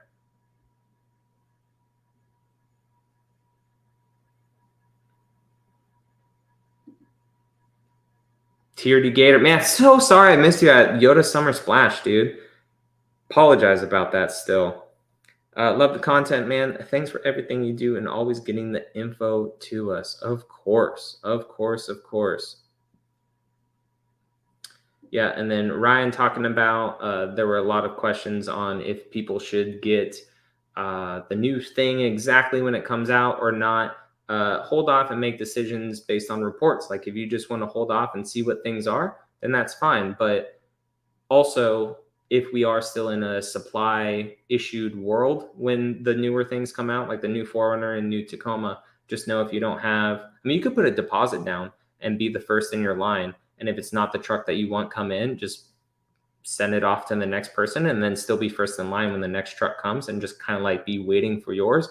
But if you don't have anything in writing or on order, then just know, like, I completely agree with Ryan, but as you're waiting for these reports and waiting, people are buying and buying. So then when you're finally like, especially if we're in a low inventory world, when those cars come out, you're like, all right, I'm going to pull the trigger now. Hey, the truck that you want is 6 months out. Oh, crap. So it's this ebb and flow, give and take of kind of a thing of with those new vehicles. Michael Smart says, fellow Floridian here, do you think since the 4Runner Venture isn't being made anymore that the current value will go up? I have myself one, but curious if resale will go up. So the 4Runner Venture was based on a TRD off-road premium, if I remember. Yeah, because the trail was SR5. I think that the value will still be good. The Venture was cool because it was an off-road premium. So at the end of the day, you have that going for you, which is nice. But I do know a lot of people would take the Yakima rack off. And that's really it, right? The wheels are cool too. So it depends. Yeah, if you leave it pretty stock, then it may be more sought after than one that is all that stuff was taken off, I should say. But the Venture is very cool because it's based off an TRD off-road premium. But yeah, the fact that it's not there anymore, if someone is specifically looking for a Venture and yours is stock, then they will find yours and probably pay a premium for it because it's exactly what they want. Love watching your vids. Vince says, I am awesome. Yes. Wanted to let me know. I appreciate that, man. Thank you so much. I appreciate the support. Appreciate everything. You guys are awesome. I can't believe I get to do this at 9:45 at night and you guys be watching too, depending on where you are. I appreciate it. It's freaking way cool. Way cool. And we peaked at, I think, like 75 people, which doesn't seem like a lot when there's tons of streamers out there that make video content like PewDiePie and all those other dudes. But it's very cool to know that there's 55 people in here, at least on Central Time, that at almost 10 o'clock are just watching and talking about Toyotas. It's very cool. Excuse me. That's to Ben. Why does this supply chain hate nautical blue? Dude, I don't know. With third row, I think that's a very specific vehicle. So not only supply chain, but a very specific vehicle. Yeah, nautical blue, man. I almost bought nautical blue, but then cavalry blue hit my dealership. I was almost going to do a nautical blue TRD off-road premium because I wanted the sunroof. But then I saw cavalry blue. I'm like, ooh, looks so good. And speaking of this, I felt like, if you guys want this, let me know real quick with like a thumbs up emoji or just saying yes. That way I can just blow through it. But sometimes I run out of ideas for content or I don't have parts or something like that. But I was thinking of doing a tier list video or not a biased, but unbiased or unpopular opinion video of what my favorite TRD Pro color is, going from my absolute favorite to the one that I hate the most and that I think is just meh, and the one that I think is just meh, a lot of people like as their favorite. But my favorite TRD Pro color, I'm going to have to see how Solar Octane looks on the 4Runner. But my favorite TRD Pro color, I think, is Inferno. Inferno for the 4Runner, if we're talking only 4Runner, and it's different on each truck. So 4Runner, it would be Inferno. Tacoma, it would probably be either Lunar Rock or it would probably be Lunar Rock on Tacoma because that's the first one that came to my mind. Tundra is Voodoo Blue, and Sequoia, I don't know, Army Green, Lunar Rock. Sequoia's only really had a couple TRD off-road colors. Solar Octane on the Sequoia for the 2023. But yeah, let me know if you guys would want to see that. I see a lot of yeses so far. So sweet. Good stuff. So Chris has had an issue with his grapplers that they slip in the wet, but I think most any tire would. Yeah, and especially if it hasn't rained in a while too. A lot of oils come up from the road. Yeah, that's scary to slip in the 4Runner with those Nittos. For sure. Of course, man. Glad you were able to get that taken care of with everyone in the chat. You guys are awesome. Is Toyota Guard worth it? Toyota seems to be adding it to every single car. You know why they're adding it to every single car? Because it's a freaking moneymaker for them.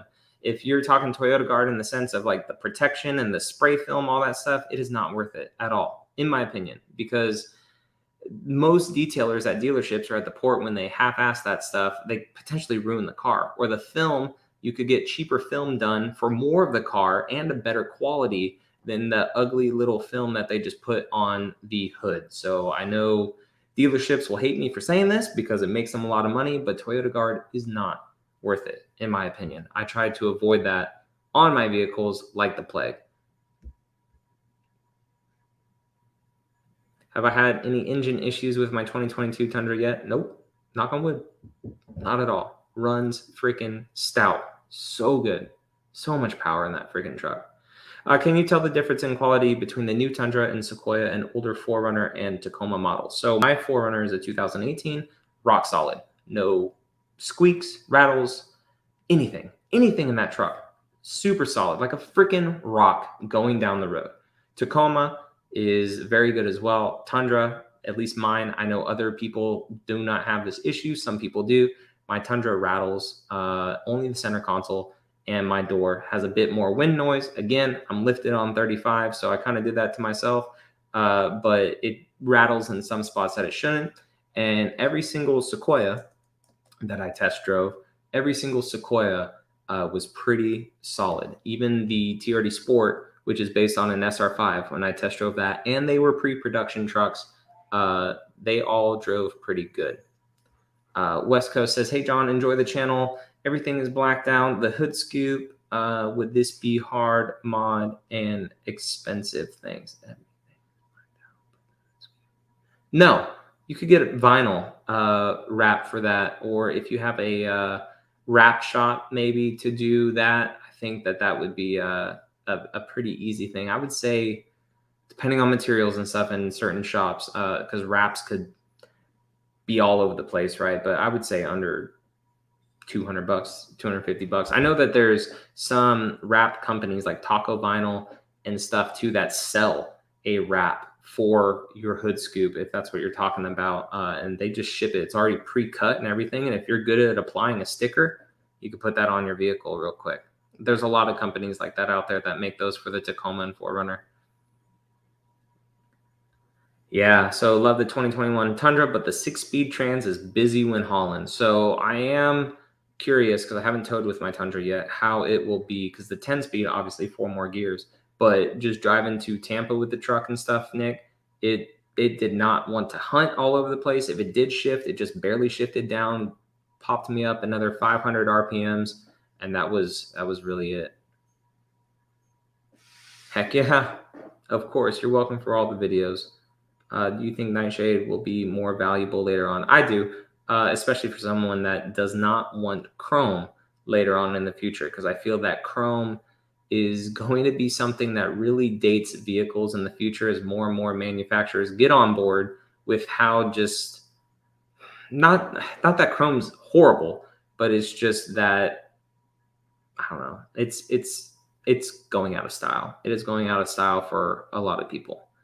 Any info on the slight refresh 2023 RAV4 interior exterior? So have not seen it in person yet. Unfortunately, at the Toyota HQC, there was not a 2023 RAV there, but I do know that it's getting a bigger gauge cluster screen, and I think all digital on some models. Don't quote me on that, but it is going to get a new dashboard screen too, with the new Toyota infotainment, the brand new system, same one that the Tundra has, same one that the new NX has from Lexus, like that brand new tech, brand new system. The RAV4 is going to have that, along with a couple other Toyota models next year. Ryan, later, man. Thank you for the new membership and always doing what you do, dude. I appreciate you, and I will see you soon. Have fun at work. Solar Octane is nice. Only red color I'd get for my Toyota. So, Nick, it's orange. Even though it looks like red in pretty much every photo, I don't know why cameras cannot pick that color up. It is 100% more orange coral color than red. It does look red in some lights, don't get me wrong, but photos make it look way more red in person. Inferno is redder than it. Solar Octane is very orange compared to red. It's going to throw people for a loop when they finally see it in person. It's crazy. Torn between Solar Octane and dark gray on a 2023 4Runner. If you're torn, go with the special edition one. That's all I got to say.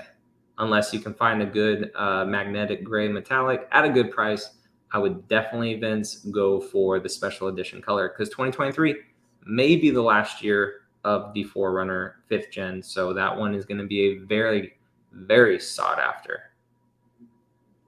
Army Green Sequoia, yes, on the vid. Sweet. So I will make that vid. Joseph, see you later, dude. Hope you're still in here. I don't think so because you sent that 7 minutes ago. Appreciate you coming in.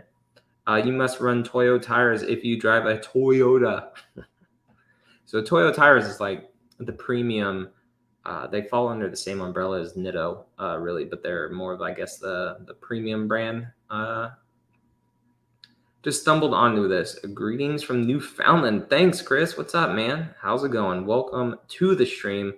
Only going to be going on for maybe 10 more minutes or so. I know that's not the best thing to say in a live stream, given it a deadline, but it is almost 10 o'clock and 11 o'clock if you guys are on the Eastern time.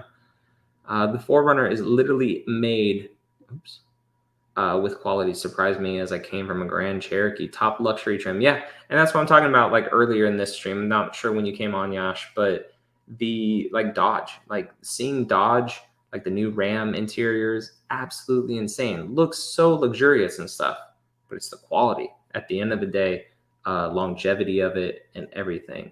That definitely gets to people with Toyota products, 100%. JP says, got the new 2022 Tundra TRD Sport in Lunar Rock color. Hopefully will be here at the end of the month. Can't wait. Freaking awesome. Color matched Lunar Rock. Gonna look good. This chair is horrible. I need a new freaking office chair. But that's awesome, JP. Very cool, dude. I hope it gets here fast. Christian says, have a 2nd gen Tacoma. When I back up, I hear a little rattling. 2nd gen, little rattling backing up, coming from the front, and can only hear it from the inside. Have you heard of that before? No. Only when you back up?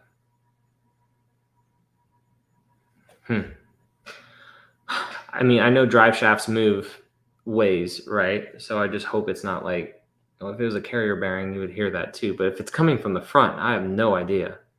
That's very, very strange. If anyone is a mechanic in here, and Ryan just left, but if anyone's a mechanic in here and knows anything about that, help Christian out. That'd be freaking awesome. Yash says, I'd also like to mention for anyone wanting a cold air intake for their 4Runner, do it. Highly recommend the AFE. Yeah. So I almost went with AFE too when I was doing the whole intake, swapping out my vehicle and all this stuff, thinking about it, because that's a big boy. That is a big air intake. I'm sure you got a little bit more throttle response and everything out of that. I did the SMB. If you guys are new to my channel, I did the SMB intake and the TRD intake. You can definitely tell a difference in throttle response. And the butt dyno is happy. Kendricks, what's up? How's it going? Nick says cover button. That's funny.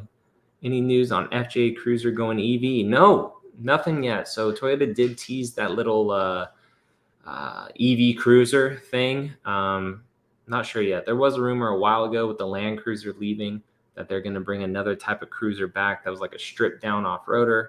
Unfortunately, nothing yet. But yeah, no word, nothing official, nothing even in the rumor mill. JP says, appreciate the vids. By the way, have a great night. You too, man.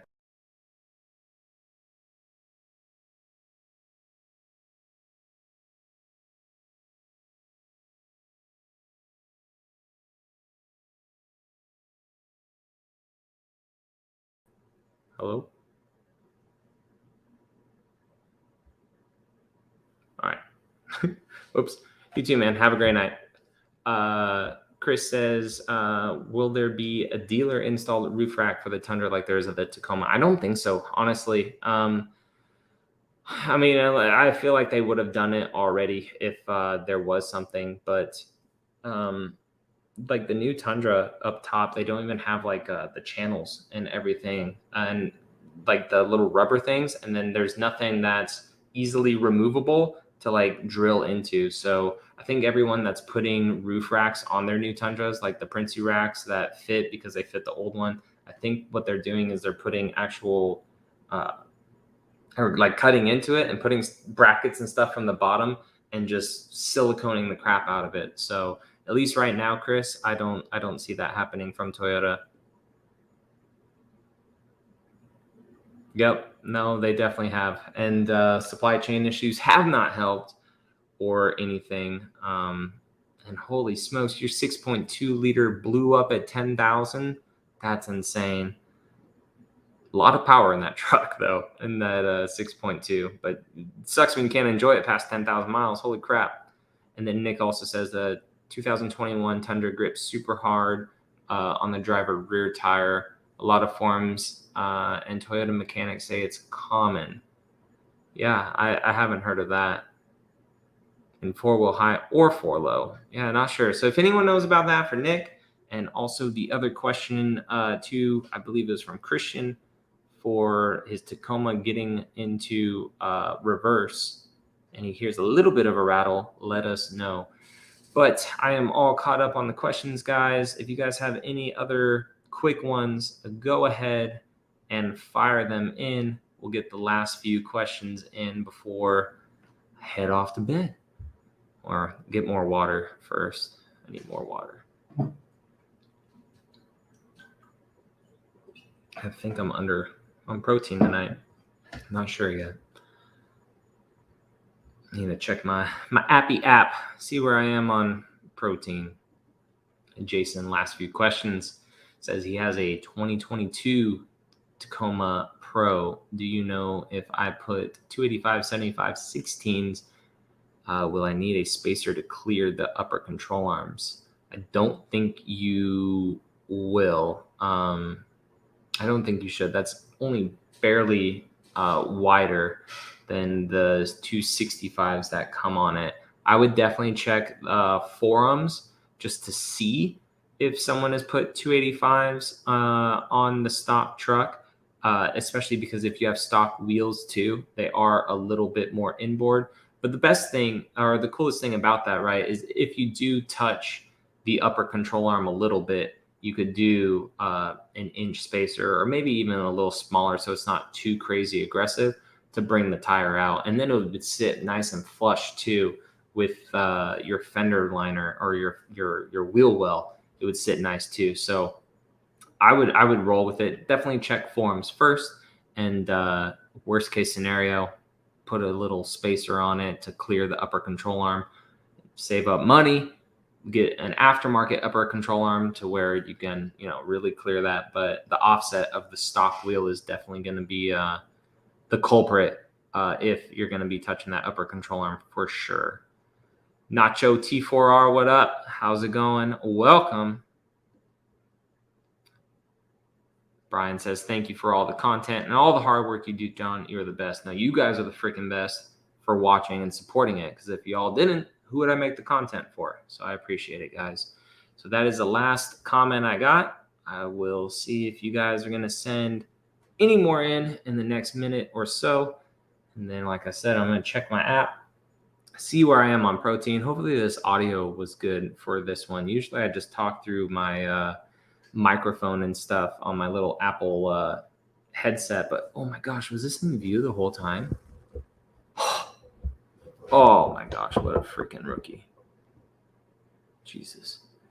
But hopefully that all sounded good for you guys. Like I said in the beginning of this, I'm going to try to get a better streaming setup for you guys to really make good, fun live streams. Hopefully get them a little bit more interactive with some more graphics and stuff. Not like crazy anything over the top, but at least better quality for you guys too.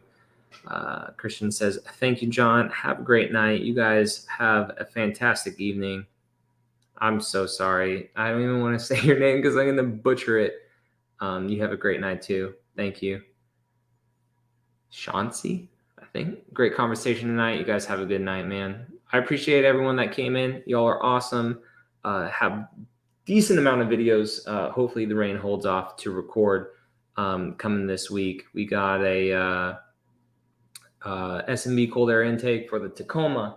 We got exhaust for the Tacoma. Exhaust for the Tundra should be coming. I know it's unpopular by a lot of people for that 6-cylinder to have an exhaust on it, but I do have exhaust coming for the Tundra. Just want to see what it's about, because if you guys want it, you guys may be looking for videos on it. So got that going.